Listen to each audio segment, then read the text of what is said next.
नहमदु व नसल्ली अला रसूलिहिल करीम अम्मा बाद फ़अऊज़ु बिल्लाहि मिनश शैतानिर रजीम बिस्मिल्लाहिर रहमानिर रहीम अल्लाहुम्मा सल्लि अला सय्यिदिना व मौलाना मुहम्मदिन व अला आलिहि वसल्लिम रब्बि ज़िदनी इल्मा। हदीस रसूल सल्लल्लाहु अलैहि वसल्लम चैनल पे आप सबको खुश आमदेद। आज जो हम हदीस समात करेंगे वो बुखारी शरीफ की हदीस है, बहुत प्यारी हदीस है और अब्दुल्ला बिन मसूद रज़ी अल्लाह ताला अन्हु इसके रावी हैं और हदीस का नंबर है 32 यानी 32 नंबर हदीस है। आप फरमाते हैं कि सहाबा कराम तशरीफ़ फरमा थे नबी पाक सल्लल्लाहु अलैहि वसल्लम की महफ़िल में, मजलिस पाक में, तो आपने सूरह लुक़मान की ये आयत पढ़ी कि वो लोग जो ईमान लाए और उन्होंने उसमें गुनाहों की आमेज़श नहीं की, अपने ईमान में गुनाहों की आमेज़श नहीं की, यानी जो ईमान ले आए हैं और फिर ईमान के बाद उन्होंने गुनाह नहीं किए। अल्फाज पे ज़रा गौर कीजिएगा, सूरह लुक़मान की आयत है ये कि जो लोग ईमान ले आए और ईमान लाने के बाद गुनाह नहीं किए। जब ये आयत नाज़िल हुई तो सहाबा कराम को बहुत मुश्किल लगा। उन्होंने कहा या रसूलल्लाह सल्लल्लाहु अलैहि वसल्लम, ये तो बहुत मुश्किल मामला हो जाएगा, क्योंकि हम में से कौन ऐसा है कि जिससे गुनाह ना सरज़द होते हों, तो ये तो हमारा ईमान ख़राब होने वाली बात हो जाएगी। तो फिर अल्लाह ताला ने एक और आयत नाज़िल की, वो आयत है सूरह अल-इनाम की। सूरह अल-इनाम की आयत है, उसमें कि बेशक शिरक बहुत बड़ा जुल्म है। यानी फिर अल्लाह ताला ने ये कहकर तसल्ली दी सहाबा कराम को कि शिरक ना करना ये बहुत बड़ा जुल्म है, ये बहुत बड़ा गुनाह है। और एक रवायत और भी है कि अल्लाह ताला जिस गुनाह को चाहेगा माफ़ कर देगा, लेकिन शिरक को कभी माफ़ नहीं करेगा।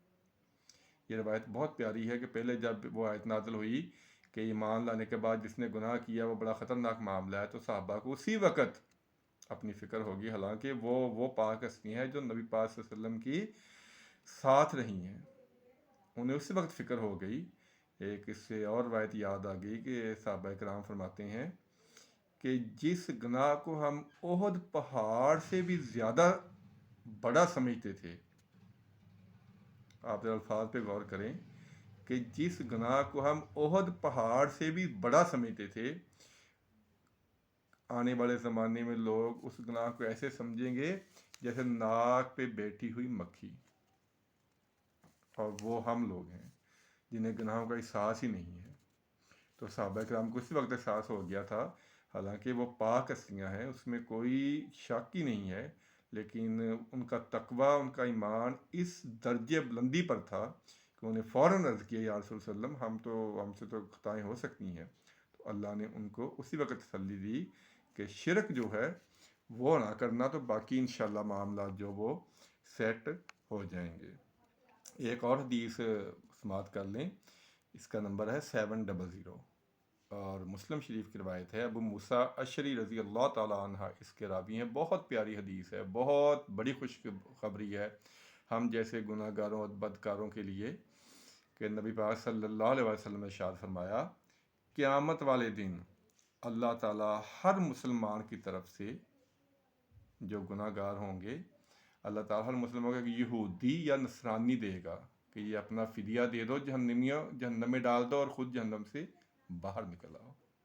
बहुत प्यारी रवायत है, बहुत बड़ी खुशखबरी है जो हम जैसे गुनाहगार हैं कि अल्लाह ताला जो मुसलमान जिनको सज़ा दी जाएगी, इंशाअल्लाह हर मुसलमान जन्नत में जाएगा आखिर में, लेकिन जो अपने अमाल की वजह से हम जैसे जा रहे होंगे, अल्लाह ताला उनके फ़िदिये में एक यहूदी या नसरानी दे देगा कि इसको फ़िदिया कर दो और ख़ुद जहन्नम से बाहर निकल आओ। एक और वायत आ गई है, इसका नंबर है 590 बुखारी शरीफ की रवायत है। हज़रत उस्मान गनी रज़ी अल्लाह ताला अन्हु इसके रावी हैं कि आप रज़ी अल्लाह ताला अन्हु ने पानी मंगाया और मुकम्मल वज़ू करके दिखाया। ये वज़ू वाली और गुस्ल वाली पहले बयान हो चुका है। आप जब लिखेंगे नबी पाक सल्लल्लाहु अलैहि वसल्लम के वज़ू और गुस्ल का तरीका, तो वो इंशाअल्लाह निकल आएगा।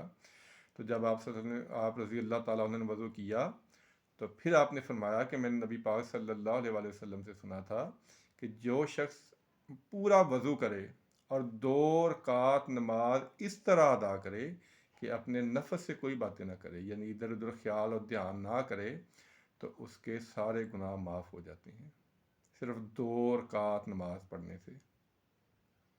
آپ اندازہ کریں ذرا، اللہ تعالیٰ نے ہمارے لیے بہت سہولتیں رکھی ہیں، بہت گنجائشیں اللہ نے دی ہیں، لیکن ہم تھوڑا سا رجوع تو کریں، تھوڑا سا اللہ کی طرف جائیں تو صحیح۔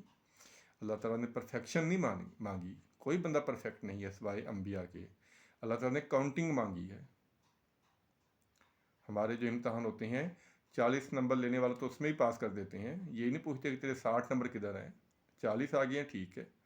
میں یہ نہیں کہہ رہا کہ ہمیں گناہ کرنے چاہیے، ہمیں جہاں تک ہو سکے نیکیاں کرنی چاہیے، لیکن اللہ کی رحمت سے نا امید نہیں ہونا چاہیے۔